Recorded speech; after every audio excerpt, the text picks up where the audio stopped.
What's up? My name is Travis Wallace, founder of The Formula Factory and a former NBA strength coach for over a decade. And what I'm going to do in this video, I'm going to break down macros for you and I'm making it as simple as I possibly can. I know a lot of you guys are extremely busy. You're trying to figure out, how do I get my nutrition right? How do I eat clean? When do I eat? How does it all work? What I'm going to do in the next 15 minutes or so, I'm going to break this down so you understand it. And I'm pretty sure this is going to help you understand why you've been struggling getting results.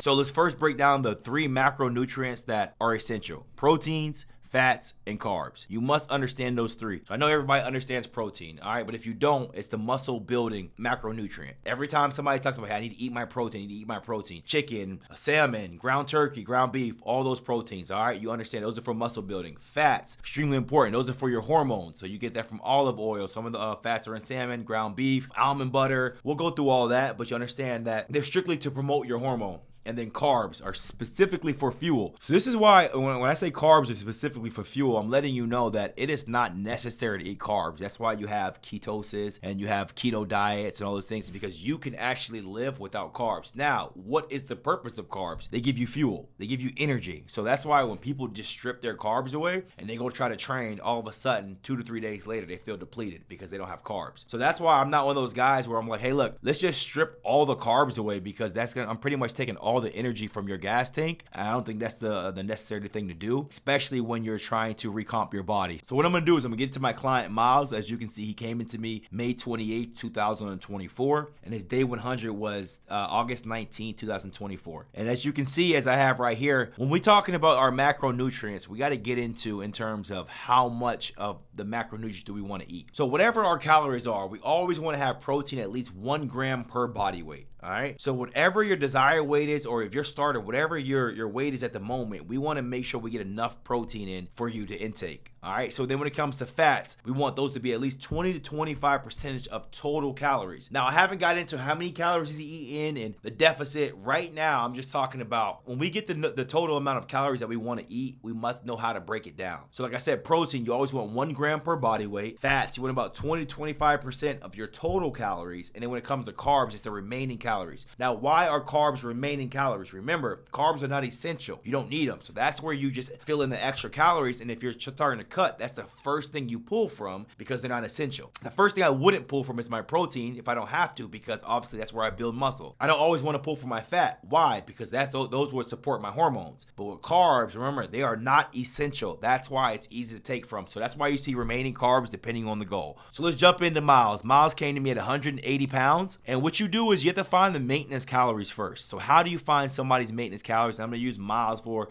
an example. Miles came to me at 180, and you're going to times that by 15. So let's say you're 200 pounds, you can times that by 15. You're 250, you can times that by 15. We're trying to find your maintenance calories, because once we find your maintenance calories, we can create that deficit. Miles was 180 pounds. We times that by 15. That gave us 2,700 calories. So that is his maintenance. So now we got to find a deficit, all right? Because if Miles continues to eat 2,700 calories, he's going to stay 180 pounds. But obviously, we want to get in deficit so he can get shredded up like he did. So what we have is 2,700 calories, and we're going to subtract that by 500. So that's going to give us 2,200 calories. All right. I'm going to say that one more time. 180, because that's how much he weighs, times 15. That's 2,700 calories. 2,700 calories minus 500, so we can create that deficit. It's going to give us 2,200 calories. So those are the calories we're going to work with when it comes to Miles. For starters, 2,200 calories. We must understand how protein and carbs and fats are broken down per gram. Calories per gram. So protein equals 4 calories per gram, carbs equals 4 calories per gram, and fats equals 9 calories per gram. So protein and carbs are the same amount per calories per gram, and fats are higher, okay? Let's get into it. We have to find Miles' protein from the beginning. So Miles is 180 pounds. We want to make sure he's getting 180 grams of protein. So all we have to do is 180 times 1, which equals 180 grams of protein. Remember what I said? Protein is 4 calories per gram. So we're going to go 180 times 4 equals 720 calories. So that lets me know at a 2,200 calories, 720 of those calories will be from protein. So 180 grams of protein times 4,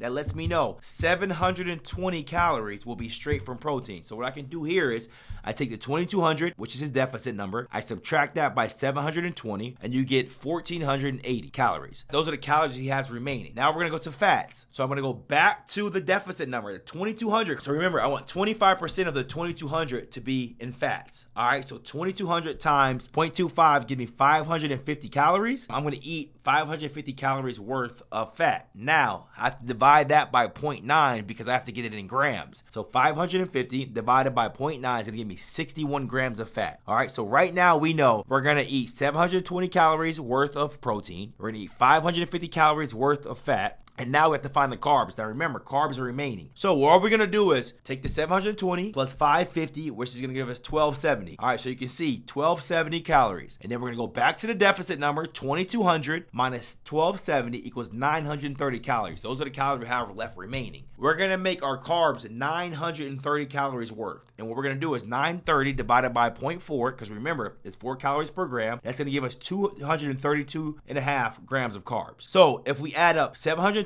calories from protein and 550 calories from fats and 930 calories from carbs, we will get the makeup of 2200 calories because that's the deficit we wanted. So now let's get into the percentages. Out of the total makeup of 2200 calories, Miles would eat 33% of protein, 25% of fat, and 42% will come from the carbs. Now, when Miles has a check-in in 3 weeks, that's he goes through 3 weeks of my program. Let's say he drops to 172 pounds in 3 weeks, he loses 8 pounds. I automatically know I can drop some of his protein because remember, 1 gram per body weight. But before I do that, I'm gonna ask Miles, how's your energy feeling? Why am I asking him that? Because carbs aren't essential. I can start dropping some of his calories by just taking it away from the carbs because they're not essential. But the reason I start my guys off on higher carbs is because they're gonna be training a lot harder than they have been. They haven't been on a program. Some people haven't really trained or have that much experience. So I wanna make sure they have enough energy to get through the lifts and make sure they have enough energy to get through their steady state cardio. So that's why the carbs are at 42%. But as he goes through and as Miles starts to get more shredded, that's because I'm able to strip some of the carbs away that he doesn't need as much as he used to as he went through the program. So as you can see, May 28, 2024, that was Miles at about 180 pounds. August 19, 2024, as you can see, he was sitting about here about 165, going on like 164-ish, around that area. And all we did was, as he went through the program, I was able to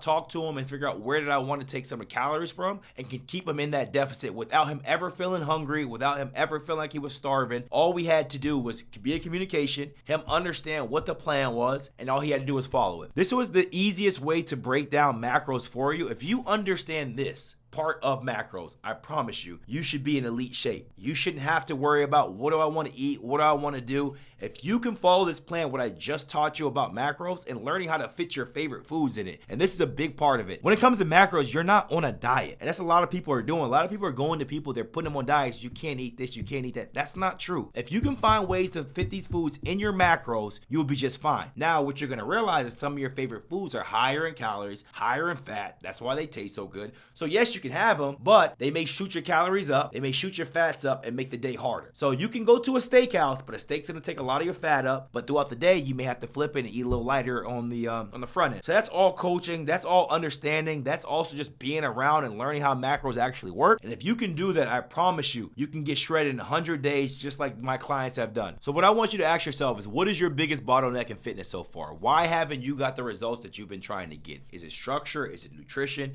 Is it programming? Is it accountability? Whatever it is, I want you to comment below. And if you're someone who's looking for somebody to kind of help them and guide them along the way, so all I want you to do is click the link below, book a one-on-one free consultation, and we can talk about how I can help you. We can talk about macros, training, accountability, structure, whatever it is that you're missing. And whatever it is that you comment below, I would love to sit down and talk to you one-on-one so I can figure out how I can help you and I can get you these same results that my client have got just in 100 days. Let's rebuild, and I'll see you in the next video.